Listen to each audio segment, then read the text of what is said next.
الریکفتی 28 هفت 2019 پلیس هات ناگهدار کردن که لاش ظلامه که شوفر که تاکسی ناف ترمبیلا ویدا کشتی هات یادیتن نزیکی ناحیه کلک ناورا کلکی و پارزگاه موصل دا السر وی جادا رئیسی و درنگانی شوه بو دم بدیتن سر لاش اوی توان لیکری هات یکرن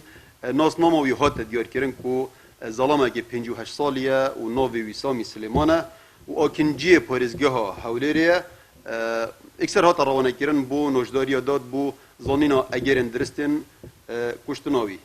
پشتی دیار بوی که توانا کشتنه اکثر بریار ریبری پولیسیم پارزگاه دوهوکی لیو طارق احمد ابراهیم لجنکا و کولینه و دیفچونه هات پکینان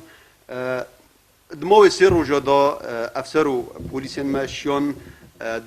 چند تومت بارکان دست سر بکن که دو جوان کرن اوی توان لیکری بون ادوه کلین دا هر دو کرن توان لیکری دان ابتوانا خو کر که اوان البیستو هفتی هشت آنکو روژه که بری دیتنا لاشوی باب خو ادناف ترمبیلا ویدا السنتر پارزگاه حولره کشتیه پشتی هنگی بو وشارتنا توانا خو لاشوی کریه ترمبیلا ویدا و اینا بطریقه ناورا ناحیه کلکی و پارزگاه میسل کو اتکوی دست نور پارزگاه دوهوکی هاوت یویره و دیو دا روینه